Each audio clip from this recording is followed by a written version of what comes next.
Graça e paz, Deus abençoe você em nome de Jesus. Começando mais uma Escola Bíblica Dinâmica, aqui da Igreja Batista em Ribeirão Cascalheira. É com grande prazer que nós estamos aqui levando a palavra do Senhor até a sua casa, já que a Escola Bíblica Dinâmica ainda não voltou na igreja presencial, então nós vamos trabalhando online. Um grande abraço para todos vocês que estão aí com a gente, que o Senhor possa estar abençoando você, abençoando a sua casa, em nome do Senhor Jesus. Nós estamos aí com o curso Panorama Bíblico, passando todo o Velho Testamento, passando com propriedade, com tempo, levando até você a palavra de Deus. Vai ser muito importante você ficar conosco até o final desse estudo. Deus abençoe você e a sua casa. Vamos estar orando agora e colocando o nosso coração na presença do Senhor. Meu Deus e meu Pai, nós te agradecemos pela oportunidade de ouvir a Tua palavra, de estar levando a palavra a todos os cantos, meu Pai, da terra, através da internet. Nós colocamos agora diante de Ti essa mensagem e que ela venha transformar muitas vidas, venha tocar em muitas famílias, trazendo cura, trazendo restauração, mudança de vida. Esse é o sonho, é o desejo do coração da Tua igreja aqui neste lugar. Em nome do Senhor Jesus. Amém. Gente, vamos lá então. Muito obrigado pela sua presença, pela sua audiência. Valeu, Deus abençoe grandemente. Se você tiver uma dúvida, você pode estar postando aí, colocando a sua dificuldade de entendimento, que depois nós vamos estar respondendo, ok? Para começar então, nós vamos ver um vídeo aqui bem legal de introdução dessa lição de hoje, que trabalha, na verdade, duas lições. Vai trabalhar o livro de Juízes e Ruth. Não duas lições, trabalha dois livros. O livro de Juízes e também o livro de Ruth. E com certeza essa ilustração vai ajudar você a entender bem esses dois livros. Vamos lá? Vamos juntos?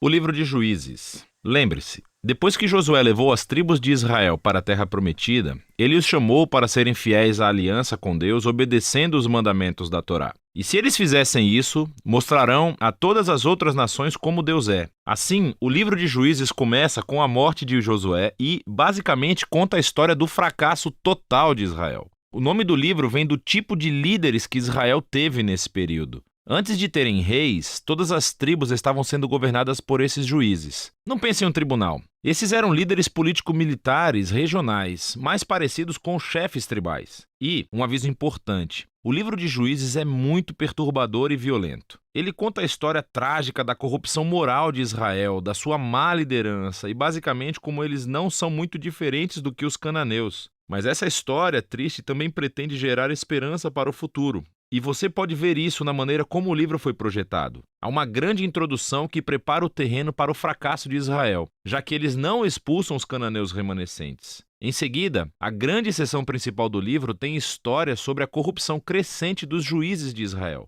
E a progressão aqui mostra como os líderes de Israel vão de muito bons a regulares e de ruim a piores. A seção final é realmente perturbadora e mostra a corrupção do povo de Israel como um todo. Então, vamos nos aprofundar e explorar cada parte um pouco mais. A sessão de abertura começa com as tribos de Israel em seus territórios na Terra Prometida. E quando Josué derrotou algumas das cidades cananeias principais, ainda havia muita terra a ser tomada e muitos cananeus vivendo nessas áreas. E assim, o capítulo 1 apresenta uma longa lista de grupos e cidades cananeias que Israel não conseguiu expulsar da terra. Lembre-se, todo o objetivo de expulsar os cananeus era evitar sua corrupção moral e a sua maneira de adorar os deuses através do sacrifício infantil. Deus havia chamado Israel para ser um povo santo, e isso não acontece. O capítulo 2 descreve como Israel tomou o lado dos cananeus e adotou todas as suas práticas culturais e religiosas. E é bem aqui que a história para. Durante quase um capítulo inteiro, o narrador nos dá uma visão geral de tudo o que está prestes a acontecer no resto do livro.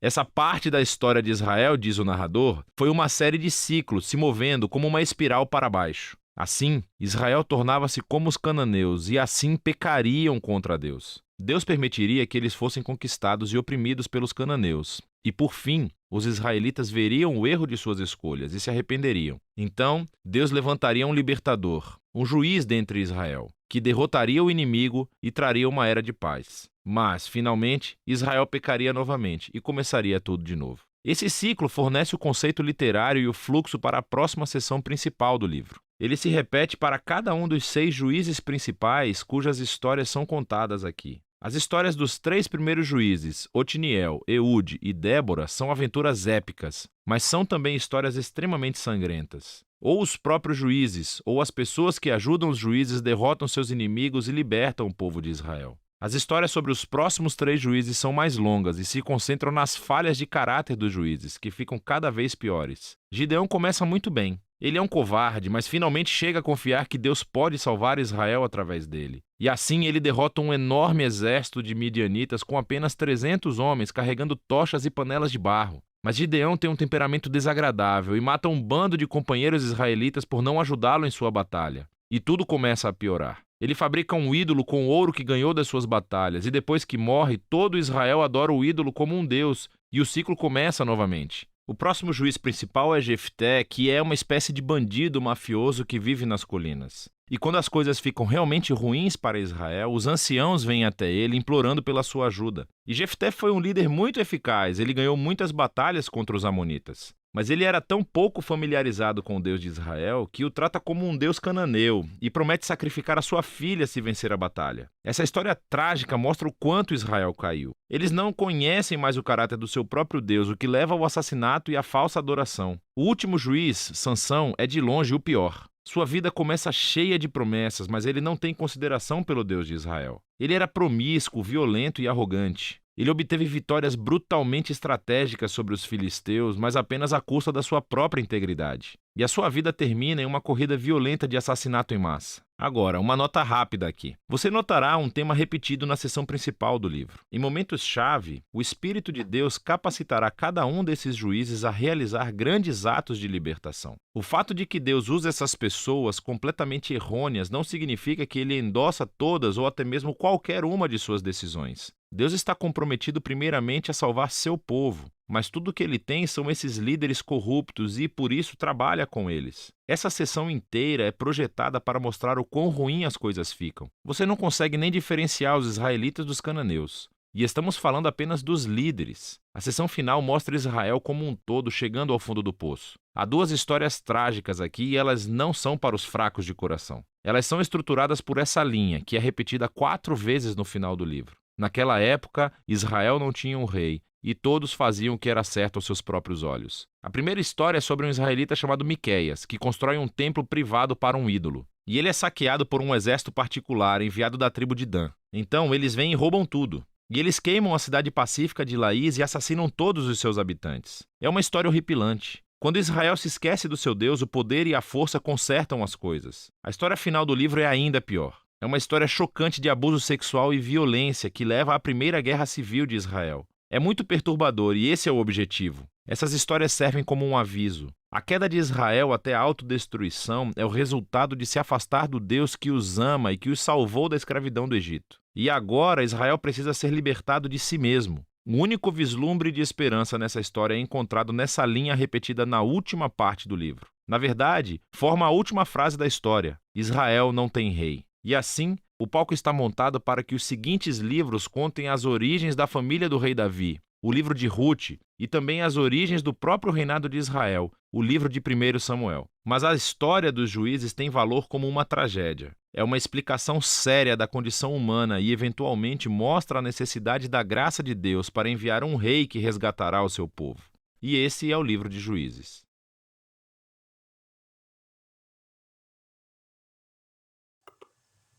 Joia, joia! Depois desse vídeo bem claro aí, esse trabalho tão bem feito do Projeto Bíblia, trazendo o resumo, né, de toda a história de Juízes e também de Ruth.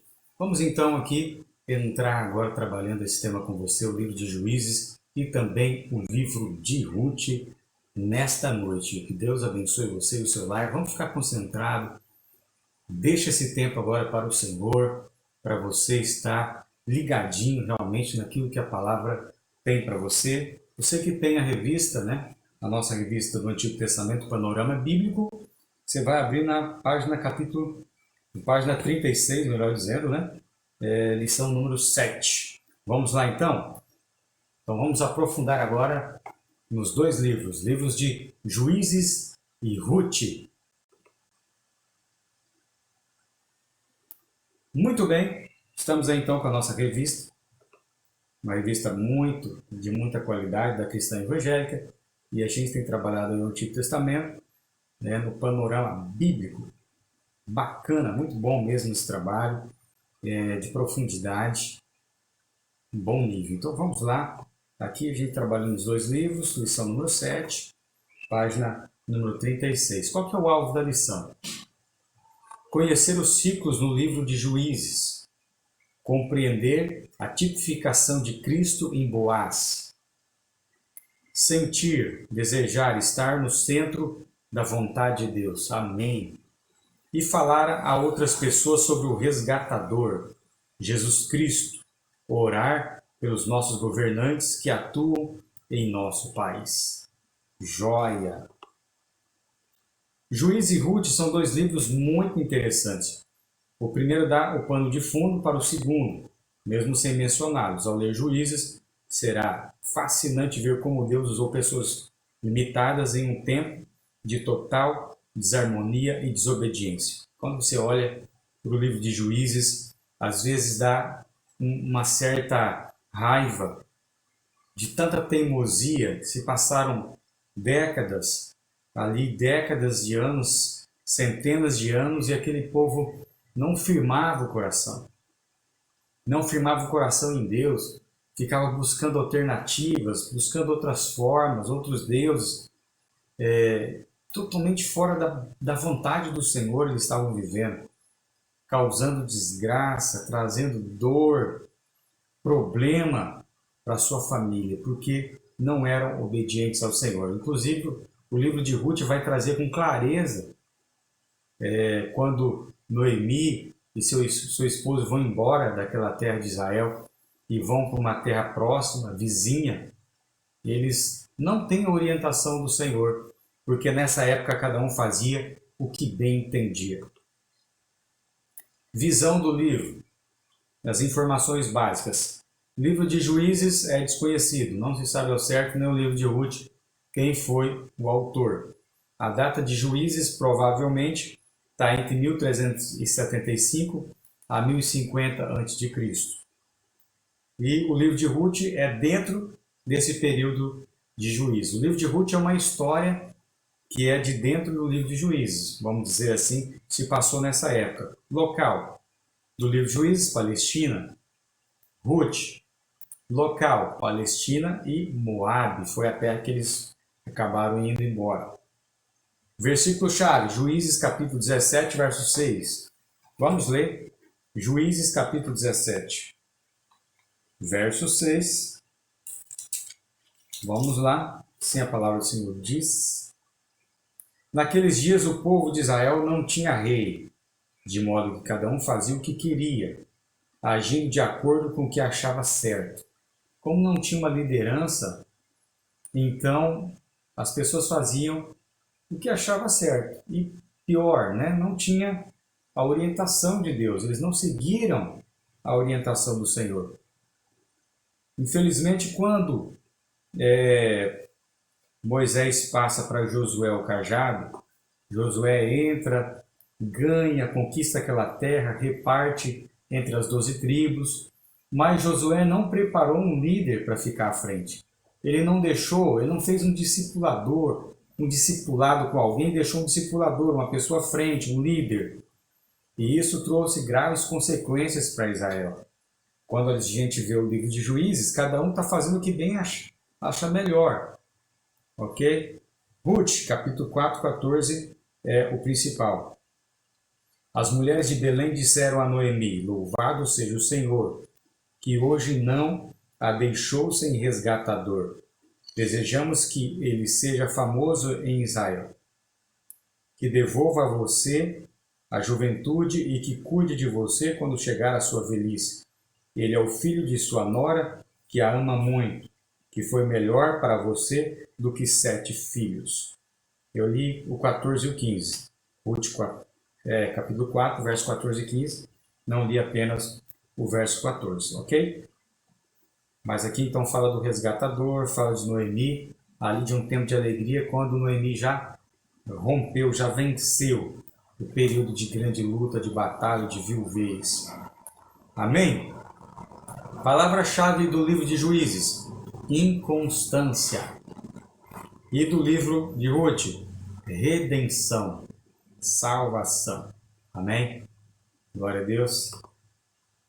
Visão do livro ainda panorâmica: Juízes. O livro de Juízes é dividido em 3 partes: começo, o corpo e a conclusão.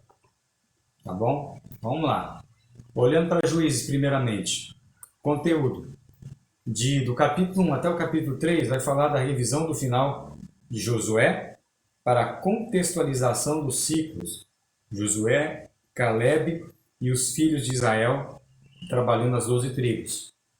Depois, na sequência, Juízes capítulo 4 até o capítulo 16, ministério dos juízes, o ciclo 4D, que é depravação, disciplina, desespero e desafogo.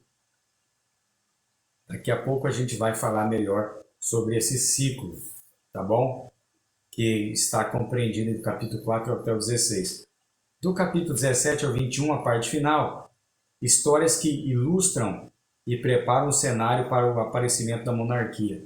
Então mostra a parte final ali, talvez um dos piores acontecimentos. Guerra civil, guerra interna, né, entre algumas tribos, e também o grave pecado que estava ali muito iminente, né, em uma das tribos e causou grande problema. Visão do livro de Ruth. O livro de Ruth é dividido em 4 partes, sendo capítulo 1, conversão, que vai falar contexto do resgate. Ruth capítulo 2, companheirismo, e depois o conhecimento dos termos do resgate. Ruth capítulo 3, compromisso, e vai falar também o compromisso do resgatador, no caso Boaz. E Ruth capítulo 4 vai falar do casamento entre Ruth e Boaz e a consumação do resgate. Em uma sentença explicando todo o livro, né? Juízes. O povo passa um tempo de sua história sem progresso, numa vida inconstante com Deus, mas sempre contando com a intervenção do Senhor por meio dos juízes. Quando a gente olha para a história de Juízes, muitas vezes é a nossa própria história. É um povo rebelde, um povo teimoso, que mesmo conhecendo a Deus, agia de uma forma fria e distante do Senhor. Não é muito diferente da forma que nós agimos. Quantas vezes você já caiu, você falhou, você esfriou na fé? Quantas vezes você já olhou para trás, já olhou para outros tipos de idolatria? Talvez você não se prostre diante de imagem, mas você tem outras coisas que você coloca no lugar de Deus, no centro da vontade, aonde Deus deveria estar guiando, direcionando, norteando sua vida. Talvez tem outras coisas que estão tomando conta desse lugar. Nós temos que expulsar isso, porque senão vai vir os graves problemas em consequência de você tirar Deus do centro da vontade. Você colocar outras coisas no centro dessa idolatria. Toda idolatria leva para a morte. Então nós precisamos extirpar, exterminar da nossa vida todo tipo de idolatria. Livro de Ruth. Boaz resolve cumprir voluntariamente seu papel de parente resgatador para com Ruth, tipificando a atitude de Cristo para com o homem forte. Em toda a palavra de Deus, em todo o Velho Testamento, haverá uma mensagem escondida, ou muitas vezes não tão aparente, que revela Jesus. Era uma forma que Deus colocou nas entrelinhas para que o povo de Israel entendesse quando Jesus viesse. Eles entendessem que Jesus era o resgatador Jesus, Boaz, no caso, é uma tipificação, uma imagem de Jesus do Velho Testamento. Muito, mas muito interessante você saber disso. Quantas vezes você já leu o livro de Ruth e nunca prestou atenção que houve um resgatador? Uma pessoa que foi lá e comprou o Ruth, comprou as terras de Noemi, e assim pôde se casar, e assim ter uma família, e ali desse amor nasceu um descendente de Jesus. Amém? E um resgatador, assim como Jesus faria, aconteceu nessa época. Quais os contrastes entre os livros? Ambos são livros históricos, faz parte do contexto histórico. Embora possamos afirmar que Ruth é um romance, vamos ver os contrastes aí. Gênero literário. Juízes é uma narrativa histórica, Ruth é um conto hebraico, é como realmente uma ilustração, um conto. ênfase teológica. Juízes trabalha a questão da rebeldia do povo versus a fidelidade de Deus. Enquanto o povo é pecador, Deus continua sendo santo, perfeito e amável. O livro de Ruth, o plano de Deus para redimir o seu povo. O contraste entre os livros. Israel abandonava o Senhor em troca dos ídolos dos povos estrangeiros. E Ruth, uma estrangeira, abandona seus ídolos em troca de sua fé no Senhor. Ruth 1,16, quando ela fala para Noemi que o seu Deus é o meu Deus, o seu povo é o meu povo. Nesse momento, Ruth está afirmando a sua fé no Deus de Israel. Então, enquanto no livro de Juízo o povo se debanda para a idolatria dos outros povos, aqui então no livro de Ruth, Ruth se converte com o nosso Deus. É por isso, queridos, que Deus ele trabalha tanto essa questão aqui de Israel, quando entrasse na terra de Canaã, para exterminar todo aquele povo. Por quê? Porque era necessário destruir aquela cultura de pecado, de destruir aquela cultura de destruição ali, de idolatria, de homossexualismo, de feitiçaria, de adivinhação, para implantar a cultura de Deus, dos céus no coração do homem. E como, infelizmente, o povo falhou nisso, a gente vê no livro de Juízes que o povo falhou. Aquelas nações de fora não foram jogadas fora, não foram realmente exterminadas, e isso gerou dores no povo de Israel, no povo de Deus, porque o povo começou a se contaminar, a ser influenciado por essa cultura maldita e que causa náuseas em Deus. Destaques do livro de Juízes, o ciclo 4D que nós falamos anteriormente, 4 palavras iniciadas com D. A parte central do livro de Juízes é composta de ciclos. Significa que a história se repete com os mesmos elementos em vários capítulos. Por exemplo, ciclo 4D começa com a depravação. O povo pecava, desobedecendo ao Senhor. Você vai ver isso em quase todos os capítulos. O povo pecava, abandonava a Deus, ia para outros ídolos, e sem a cobertura de Deus, sem a proteção do Senhor, então vinha o inimigo mesmo, Satanás, tentando destruir através de outros povos, né? Usando a guerra para destruir o povo, para roubar, para trazer morte.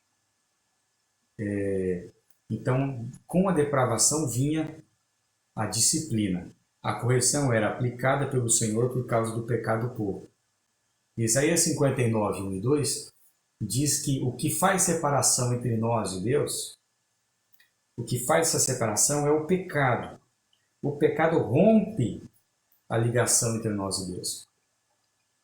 Então, como o povo escolhia outros deuses, se prostrava, fazia imagem de escultura, Deus ficava no seu canto, mas o povo afastou.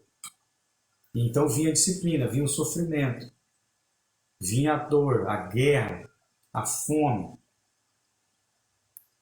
depravação, disciplina, desespero. O povo reagia com choro e clamor ao Senhor para ser liberto do sofrimento. Então havia um quebrantamento e o povo começava a buscar Deus novamente. Reconhecia o seu pecado, reconhecia a sua falha, né? No período de desespero. E então vinha o desafogo.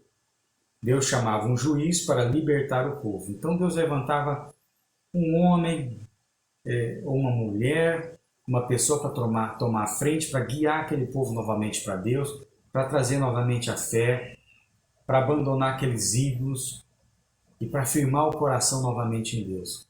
E aí então havia um avivamento. As pessoas voltavam para Deus, Deus trazia milagres tremendos, salvava a pele do povo de Israel e havia bênção. Enquanto aquele juiz estava vivo, havia bênção. Enquanto aquele juiz estava guiando o povo, direcionando, era uma bênção. Mas quando ele morria, o povo voltava para os outros deuses, parece que esquecia tudo que aconteceu. É interessante isso. Nós precisamos aprender com os nossos erros. Há um ditado que diz que o sábio aprende com o erro dos outros. O inteligente aprende com seus próprios erros. Nós precisamos ser inteligentes e aprender com os nossos erros e aí evitar cair nos mesmos erros. Olhando para a história de Israel, é muito fácil identificar que havia um pecado predominante naquela nação. Qual era o pecado que geralmente dominava a nação de Israel? Eu tenho certeza que você falou idolatria. Assim como esse pecado nacional de Israel, nós também temos muro baixo. Temos pontos fracos na nossa vida. E eu quero perguntar para você, você já identificou qual é o seu ponto fraco de pecado, aonde você geralmente cai? Aonde você geralmente sempre está errando?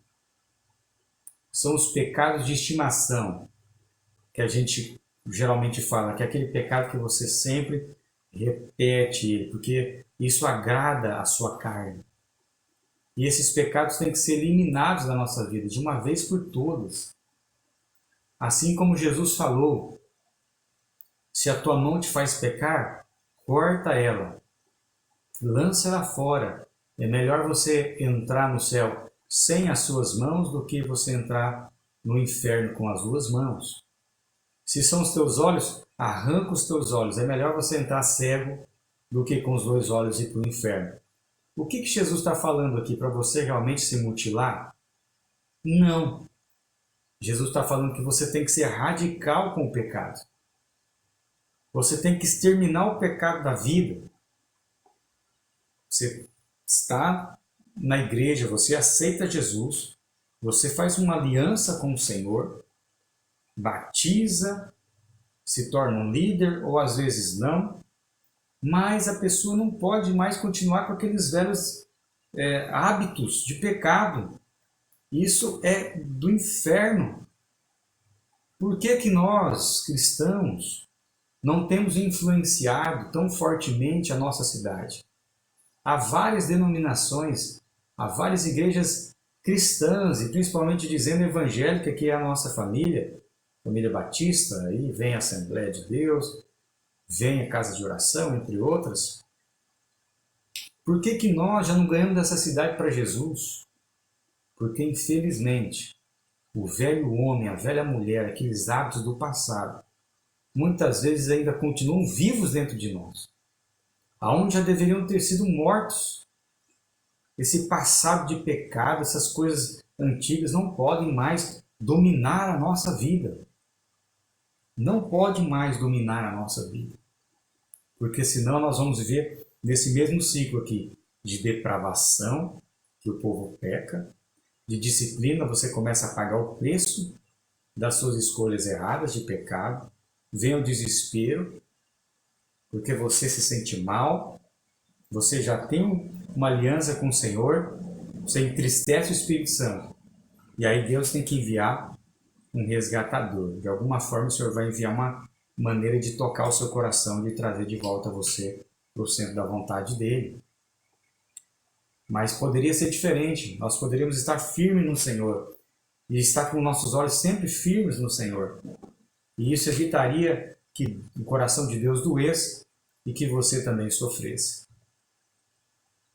Olhando para o livro de Juízes, ainda o ciclo 4D. O ciclo está explicado em Juízes capítulo 2, versos 16 a 21, depois do desafogo. O povo voltava à depravação e ao pecado, recomeçando o ciclo só para de ser repetido nos juizados de Samuel e na escolha do primeiro rei da nação. Em alguns poucos momentos esse ciclo de pecado e de idolatria é quebrado. Aqui está citando quando Samuel assume e posteriormente quando o primeiro rei da nação é colocado, que no caso é Saul. Mas enquanto isso, nós vamos ver posteriormente também, depois Salomão, que foi o terceiro rei, entra na idolatria. O reino é repartido entre Judá e Israel, reino do sul e reino do norte. Destaques do livro de Juízes. Bom, aqui vai falar de alguns juízes, de alguns homens que foram excepcionais, que fizeram a diferença. Primeiro, citado aqui, é um canhoto chamado Eude. Foi um juiz. Vamos aqui então, Juízes capítulo 3, verso 15. Vamos ver o destaque aqui, que fala de Eude, diz assim: quando, porém, os israelitas clamaram ao Senhor por socorro, ele deu a eles um libertador chamado Eude, filho do benjamita Gerá, de Israel. Eude era canhoto. Por intermédio dele, o povo de Israel enviou o pagamento dos impostos a Eglon, rei de Moabe. Tá bom? Então, o que Eude fez? Eude, ele foi com um punhal, com uma espada colocada entre a sua bota, escondida. E ele falou que precisava conversar com o rei da outra nação a qual Israel pagava imposto. E quando ele está a sós com o rei, as portas são fechadas, o rei era bem obeso. E ele crava aquela espada na barriga do rei, e aquela espada entra aí, a barriga dele tampa aquela espada, e o rei acaba morrendo ali sentado. Eude sai como se nada tivesse acontecido, e ali os soldados daquele rei pensaram que ele estava no banheiro. Com a muita demora, eles abriram e viram que o rei estava morto. Nesse interim, Eude já estava chamando o povo de Israel para a batalha, e eles conseguem derrotar o povo inimigo. Depois vem Sangar. Ele não era um israelita de sangue, mas ele foi usado para abençoar a nação. Juízes, capítulo 3, verso 31. Diz assim: depois de Eude, Sangar, filho de Anate, foi o juiz. Ele matou de uma só vez 600 filisteus, usando como arma um ferrão de tocar bois. Assim Sangar também libertou Israel. Então um só homem, Sangar, matou 600 homens com um ferrão de tocar boi. O cara era realmente um grande guerreiro. Com certeza era um colérico, era um guerreiro mesmo. Depois, Débora e Baraque. Aí a gente vê o apoio feminino. Juízes capítulo 4, de 9 a 21. Essa aqui é bem interessante porque Débora era uma juíza, era uma mulher que Deus falava muito com ela, então as pessoas iam até ela para ouvir um conselho, um direcionamento. E Deus fala para ela que Baraque ia derrotar. Baraque era para ir para a guerra, porque Deus ia dar a vitória. Mas Baraque não teve coragem. Baraque fraquejou, não teve coragem. Ele falou assim: olha, eu só vou se você for comigo. Baraque falou: se você for comigo, então eu vou. E aí Débora falou assim, eu vou com você, mas a honra não será de um homem, a honra será das mulheres. E quando ele vai, Débora e Baraque vão para a guerra, uma mulher no meio da batalha mesmo, pegou no pesado, hein? Eles foram para a batalha e aconteceu que Cícera, que era o general do exército inimigo, ele acabou perdendo essa guerra. Deus agiu sobre a palavra de Débora.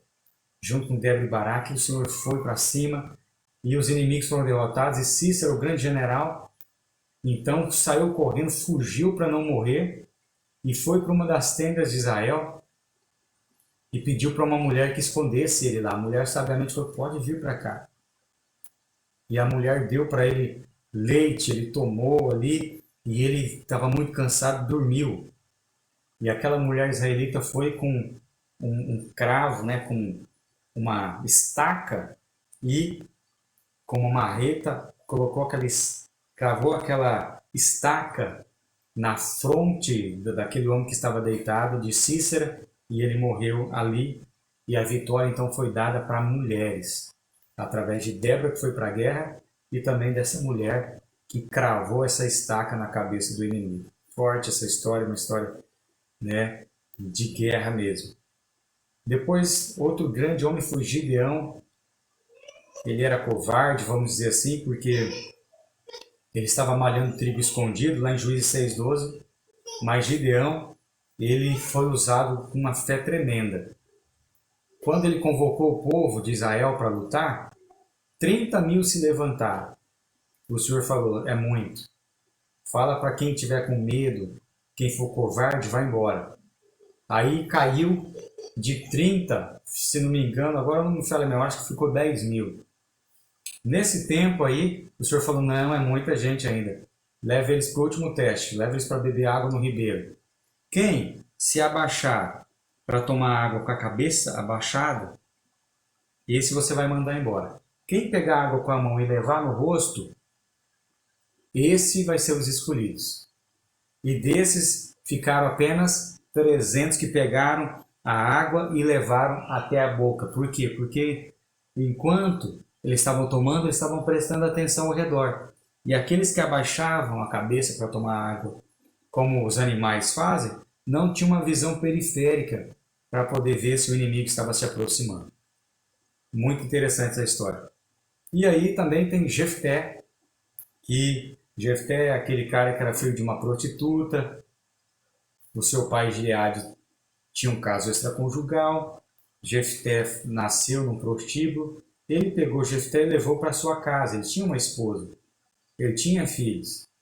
E quando os filhos da mulher de Gileade crescem, eles expulsam Jefté de casa. Gileade, o pai, não tinha voz ativa mais porque ele perdeu a autoridade. Então Jefté vai embora, foge para a terra de Nobe, e ali ele se junta com baderneiros, com pessoas de mau caráter, e eles acabam virando pessoas perigosas ali da região, mas Jefté se tornou um homem muito corajoso. Ele virou um valente. E mais tarde, o povo de Israel precisou de Jefté, foi até ele, e ele foi para liderar o exército de Israel. Então nós estamos vendo aqui um panorama do livro de Juízes, né? E vendo algumas pessoas chaves aqui. Aqui, não sei porquê, vamos ver se está aqui mais à frente, não colocaram Sansão, que para mim é alguém que deveria estar aqui nesse meio dos destaques do livro de Juízes, porque Sansão, ele é um personagem conhecidíssimo, inclusive tem filmes contando a história de Sansão. Do livro de Ruth, vamos ver os destaques. O amor e resgate. O livro de Ruth é a história da gentia que foi escolhida por Deus para ser a avó do rei mais importante da história de Israel. A doutrina mais enfatizada no livro é a da redenção, da salvação, né, do perdão dos pecados. É ilustrada por meio do relacionamento entre Boaz e Ruth. Ok? No caso, Noemi, ela foi avó de Davi. Amém? Por quê? Porque Ruth e Boaz tiveram um filho, Obed, se não me engano. Vamos ver aqui mais à frente. E através desse filho, depois veio o pai de Davi e depois veio Davi. Do livro de Ruth, a lei do levirato foi uma lei criada por Deus para impedir que o nome de determinada família desaparecesse. Ela está registrada em Deuteronômio 25, de 5 a 10. O que acontecia com a lei do levirato? Para que as terras não se perdessem com o passar dos séculos, as pessoas tinham que se casar dentro da própria tribo, da mesma família. Não podia casar com outras de outras tribos. E se assim acontecesse, a pessoa ia para aquela tribo e perdia o direito dessa terra. Por quê? Para que as terras, as 12 tribos, sempre continuassem no mesmo lugar e não fosse assim badernada e virasse uma grande bagunça ali naquele mapa de Israel. Então, nesse período, quando Noemi vai com a sua família para Moabe, junto com seus 2 filhos, morre o esposo de Noemi, morre os 2 filhos, e fica Noemi, Ruth e fica órfã, né? Fica 3 mulheres agora viúvas. Órfã vai embora, Ruth decide cuidar da sogra, amava muito Noemi, e com aquela compaixão no coração, ela resolve ficar com Noemi e cuidar dela. Então, Noemi resolve voltar para Israel, que era a sua terra de nascimento. E quando volta para lá, Ruth foi trabalhar catando espigas na colheita do trigo, na colheita da cevada, do centeio. Ela ia e ela colhia aquilo que ficava para trás. E ela levava para casa, era o alimento de Noemi e de Ruth. Boaz viu e ficou sabendo da história, teve compaixão também, e ele até pedia para os seus funcionários: olha, deixa cair bastante feixes aí para essa mulher colher, porque ela está fazendo uma ótima boa ação, está cuidando da sogra dela. E eles eram parentes, né? Quando Noemi soube aonde que Ruth estava colhendo espigas e soube que era Boaz, ela falou: ele é nosso parente, é meu parente. Ele pode ser o resgatador. Ele pode comprar as terras do meu falecido esposo. E dito e feito, e assim aconteceu. Boaz foi, correu atrás, negociou e comprou a terra e se casou com Ruth. Boaz era mais velho, claro, do que Ruth, mas se casaram e então tiveram um filho que fez parte da genealogia de Jesus. Olhando para o livro de Juízes, olhando para os nossos dias. Juízes, cada um fazia o que achava bom aos seus próprios olhos. A gente pode olhar para o exemplo de Sansão, né? E também para Mica e seu sacerdote. Lá na frente, nós vemos que uma tribo de Israel vai em busca de mais terra e eles acabam colocando um sacerdote e causando grande problema ali também. Você vê o desvio já. Porque esse sacerdote não era um sacerdote do povo de Deus, era um sacerdote idólatra.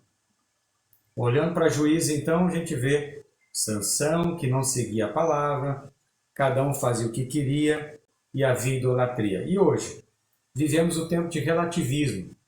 Nada é certo ou errado, vai depender muito da visão. Ou seja, você pode fazer o que você quiser. Hoje é tempo de hedonismo. O que é hedonismo? É a busca do prazer. Se você for feliz, mesmo que for pecado, não tem problema não. Se você está feliz, você pode fazer o que você quiser. Pode trair, pode matar, pode roubar. Você sendo feliz está bom. E o individualismo. Naquela época era idolatria, hoje o individualismo. Cada um olhando para si mesmo, procurando a sua própria felicidade. Né? Contato. Tendências em aceitar todas as posições como verdades opostas, coexistentes, ou seja, não há errado ou certo, cada um decide o que quer. Isso não é da presença de Deus. Isso não é do Senhor, essa questão de relativismo. Porque há verdades. Jesus é a verdade. A palavra de Deus é a verdade. Nós temos que segui-la. Ainda que algumas pessoas digam que a Bíblia ela está desatualizada, que ela é ultrapassada, que ela é quadrada, eu fico com a palavra de Deus. Porque a palavra de Deus ela não falha. A palavra de Deus ela continua a mesma e tem o mesmo poder de transformar vidas quando a gente obedece. O hedonismo é a ênfase no prazer sem se importar com a ética, com o certo e errado. O importante é ser feliz. E o individualismo, cada um quer controlar as suas coisas da própria maneira, da forma que achar melhor. É diferente de hoje? Não. Quantas pessoas estão dentro das igrejas e continuam fazendo o que querem? Quantas pessoas estão dentro da igreja buscando os próprios prazeres e não querem levar a cruz, negar a si mesmo? Continua, infelizmente, o livro de Juízes muito presente na nossa vida. Paralelo agora com o livro de Ruth, né? Romanos 3:23, vamos ver aqui. Boaz e Ruth. Ruth estava perdida. Romanos 3:23 fala que nós estávamos perdidos. Antes de Jesus, nós estávamos perdidos. Romanos 1:3 e 1 Pedro 1:18-19. Boaz e Ruth vai falar de companheirismo. E no Novo Testamento a gente vai ver que Jesus cumpriu os requisitos para o nosso resgate. Assim como Boaz resgatou a família de Noemi e casou com Ruth, entrando Ruth para a família, assim nós entramos para a família de Deus quando aceitamos Jesus. João 1:12 fala sobre isso. Hebreus 10:7. Boaz se entregou voluntariamente para resgatar Ruth. Foi uma entrega voluntária de Boaz, não foi uma obrigação. Jesus se entregou voluntariamente para nos resgatar. O que Jesus fez também foi um ato de amor e também foi um ato voluntário, uma entrega. Concluindo, é muito interessante ler Juízes e Ruth juntos. As últimas duas histórias de Juízes e o livro de Ruth formam uma trilogia que destaca qualidades da tribo de Judá e critica a tribo de Benjamim. Ok, então você tem aqui uma ideia desse estudo bem interessante, bem profundo. Os escritores bíblicos já preparavam o terreno para que Israel lembrasse que a promessa de um rei deveria ser cumprida à luz da profecia de Gênesis capítulo 49. O rei de Israel deveria vir de Judá. Observe que Saul era de Benjamim e Davi era de Judá. Saul não foi muito bem. Davi foi um grande rei e era da tribo de Judá. Amém? Então, olhando para essa história, olhando aqui para esse desfecho, o que a gente pode ver? Nós podemos ver que o homem continua o mesmo. O homem de 3, 4 mil anos atrás continua o mesmo de agora, com a mesma tendência ao pecado. Não houve uma evolução, uma melhora. Nós continuamos fazendo guerra, nós continuamos errando, falhando, e de uma forma geral, há muita gente que continua rejeitando Deus, assim como era no passado, fazendo o que bem quer, como se não tivesse Jesus na sua vida. Então há uma necessidade de mudança de pensamento, há uma necessidade de transformação na nossa vida, na nossa mentalidade. A partir do momento que você tem Jesus, você precisa seguir, você precisa obedecer à orientação, ao direcionamento do Senhor. Senão, não vai ter sucesso. Por que lares são destruídos? Por que vidas, mesmo tendo Jesus, estando dentro de uma igreja, continuam vivendo em derrota? Porque não estão dando ouvidos aos princípios da palavra de Deus. Enquanto não der ouvidos, enquanto não deixar Deus mudar, não há mudança de vida, não há vitória, não há paz de verdade dentro de casa, dentro da própria vida do seu interior. Ok? Quero que você preste atenção nisso. De que forma que você está vivendo? Você está vivendo como se não tivesse um Deus? Ou você busca sempre orientação na sua vida, pedindo para Deus te ajudar, te guiar, te direcionar? Quero que você pense nisso. Será que você não vive hoje no hedonismo, buscando prazer, buscando ser feliz? E muitas vezes essa busca por prazer e felicidade contraria a direção de Deus? Se contraria a direção de Deus, não serve para você, filho. Você está cavando uma cova eterna. Você está cavando, buscando, plantando uma vida longe de Deus para sempre. E é uma escolha pessoal sua. E é preciso você consertar o seu caminho, a sua rota. Ok? Deus abençoe você. Eu quero estar orando por você nesse momento, pedindo para que o Senhor esteja tocando a sua vida e de alguma forma que essa lição venha trazer um despertamento para o seu coração, uma mudança na sua visão. Em nome de Jesus. Senhor, meu Deus e meu Pai, nós apresentamos aqui esse tempo que nós tivemos e colocamos diante do Teu altar. Muda, Senhor, a nossa história. Tudo que está errado em nós, arranca da nossa vida. Todo caminho, todo pensamento, tudo aquilo que é perturbador, tudo aquilo que é destruidor, que muitas vezes nós temos agido de forma errada, pecaminosa, tira de nós. Ainda que isso esteja muito arraigado ao nosso coração, que o Senhor arranque de nós todo tipo de pecado, todo tipo, Senhor Jesus, de liberdade para o diabo agir. Nós pedimos que o Senhor nos liberte de todo mal, porque nós queremos andar em verdade, andar em vitória e seguir os passos do Senhor Jesus. Assim, nós nos colocamos diante do Teu altar, em nome de Jesus. Amém. Querido, Deus abençoe você, Deus abençoe a sua casa, em nome do Senhor Jesus. Chegou aqui a pessoinha, já para encerrar. Manda bico, pessoal. Dá tchauzinho, dá tchauzinho. Tchau.